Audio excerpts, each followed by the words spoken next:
Welcome back, everyone. It is Sunday sit-down time. We obviously have a very special guest with us tonight, my mentor and former, actually, ABC 17 sports director, Chris Gervino. Can you tell us how things have been going for you? It's been a while since you've been on TV. It has been a while, and don't hold against her the fact that I may have been partly a mentor along the way.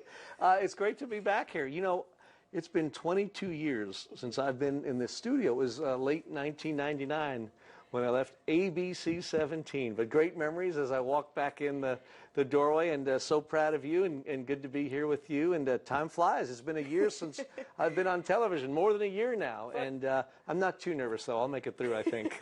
I appreciate you coming on. It was funny when you walked in. Like you said, I could definitely tell that things look a lot different here. And, you know, but can you tell me a little bit about, retirement, how things been going, what you've been up to lately? Well, it's been good. I'm answering to a new boss. Her name is Gina at home, but she lets me out for good behavior occasionally. No, it's been a lot of fun, and I'm really lucky. As you know, I'm still going to be involved with the Mizzou radio broadcast for basketball and football, so I look forward to that. I'll be here before you know it, at the start of football season. I got to do a few things around the state with some folks from the Mizzou Athletic Department, coaches, athletic director, just, as they do their caravans and meet with fans around the state, so that was really neat. So I'm still going to be around and on the scene. I've had a little more free time.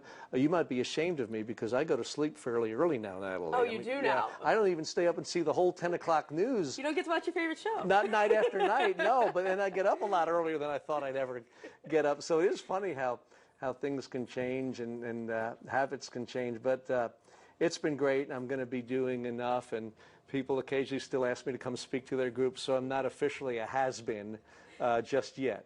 Might be on my way to that, but not quite just yet, not totally. Well, what an interesting time that you got out, everything with COVID-19 last year. Can you tell me, obviously you did some of those radio broadcasts last year. What was that like? Obviously an unprecedented season for you, so kind of take me through the last year. Yeah, and as of right now, they say, we're still going to be traveling to the games and football and basketball, and we'll see, but we're planning for normal times. But last year was crazy. For the radio network, we did go to all the Mizzou road games, so we were on location, but we did not travel with the team, as we usually are fortunate enough to do for obvious reasons. It certainly helps with the schedule for us, but we got to every place. Usually it was a couple of flights and then a car ride, but we got there and back, and it was different because you had very few fans in the stands, but we all took our precautions with masks and distancing, and the hotels were quite empty, really, in most places. But the games went on, the broadcasts went on, and then basketball was really the difference because we were at Mizzou Arena doing all the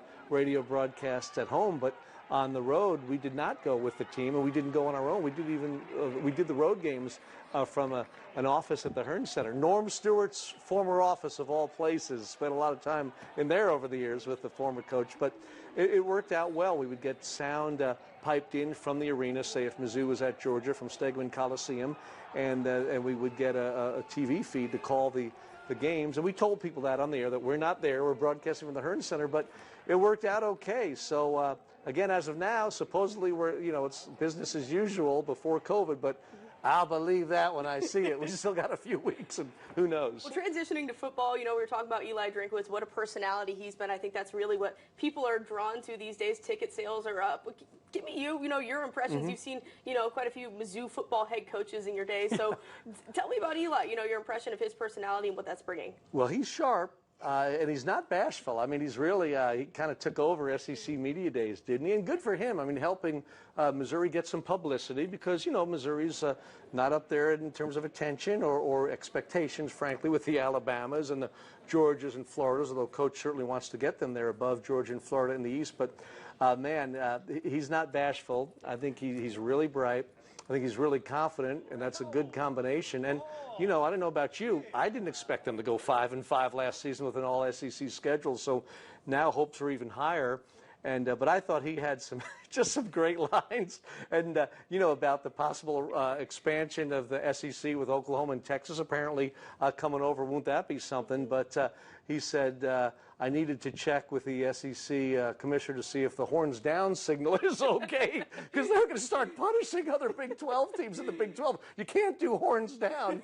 And then they said, well, you could do horns down toward the stands, but not toward the Texas players. Okay. And he had an even greater line I thought about. Well, if they bring Oklahoma and Texas in, I'm just going to expect the commissioner's office to put them on our schedule immediately, like they did with Alabama and LSU. Of course. But if they do, that makes sense really in the Big 12, because Missouri would likely, imagine this, be on the west side, geographically correct in the SEC with the likes of Texas and Oklahoma. And I'm fascinated to see that. It sounds like it's going to happen. And that'll really be exciting and make the SEC even stronger. Well, I was actually going to ask you about that. That's the perfect transition. I thought you might. I've still got the transition ability. He's still got it. What's your opinion, on the whole Texas-Oklahoma thing? What are your thoughts on that? Yeah, I don't know anything for sure, but I certainly think it's going to happen. That's my prediction, but it's just off the top of my fat head. But I do think it's going to happen. I've always thought if Oklahoma and Texas went anywhere, it'd be the Southeastern Conference. It makes sense. They are two great brands. I mean, such successful programs over the years. Oklahoma, will point out, a lot more successful than Texas recently, head-to-head and in the Big 12. But, I mean, if you could add two schools, Notre Dame would be up there, but they're maintaining independence as of now, and they're probably tied into the ACC if they go anywhere, because they compete in the ACC in all sports but football, and even play a few ACC teams in football. But I just think it makes the league stronger, and it's really a great catch. And those two schools, I think, just want to get to the stability and security of the SEC as opposed to what's gone on in the Big 12, mainly because of Texas, frankly, starting their own network, and the thing's been splintering ever since. But what a great conference that would be. And I like the 16 teams. It really balances things out. Like, it's a lot of teams, right?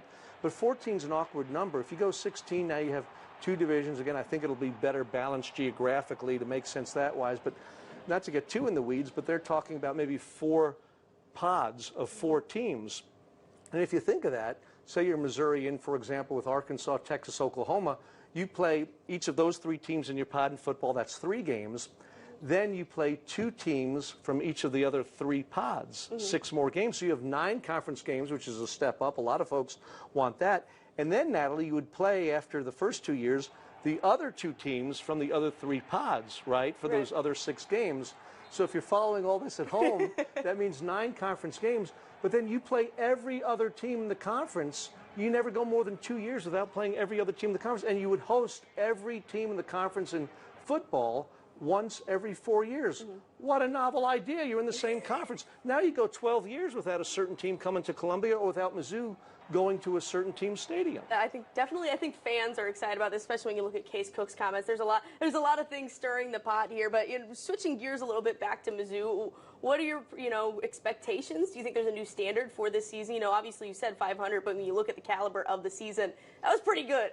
Yeah, that was pretty good. But again, it's kind of back to the normal schedule as far as we know for this year. 7 of the 10 games last year were changed in terms of dates, locations, opponents last year, so that was crazy, back to your earlier question. But right now it's back to the good old days, so to speak, of 12 games, including 4 non-conference games. And let's face it, Central Michigan, Southeast Missouri State, North Texas, all at Furrow Field. Mizzou will be favored to win, and better win if you want to take a step forward. So you have 3 right there. At Boston College may be tricky. They've not been very good, but it's a Power 5 ACC school. And then you just got to win a few, but they should certainly be able to get to 7 wins plus. I think they expect that and would demand that of themselves. And I would say a big game off the bat is the first SEC game, first road game at Kentucky, week number 2, September 11th, Saturday night. Mizzou had that inexplicable 5-game losing skid to Kentucky. They snapped it with Drinkwitz last year. But I think the schedule sets up well. Look, you got 3 really toughies. I mean, they're all tough in the SEC, I get it, but really toughies. Let's be honest with you. Thinking Georgia, Florida, Texas A&M. Well, you're at Georgia, but Florida and A&M come to Columbia this year. And the Gators come up here from the Sunshine State in November. They've shown a few times over the years they don't like to be here in the cold. I mean, you can document it with some results. Mizzou hammering Florida in some games here in Columbia. So for an SEC team, the schedule's pretty favorable with the games you play and where you play them, but you got to go out and do it. Agreed. Well, Chris, I definitely appreciate you being on, your first on-air experience in quite a bit. How'd it go for you? You feel good? Good. I was pretty nervous, but I stumbled my way through it because I had you leading the way. But thanks for having me. This was a lot of fun. It's been more than a year. Can you believe that? I cannot believe that. Well, I appreciate you coming on. For the rest of you guys, we'll be right back after the break.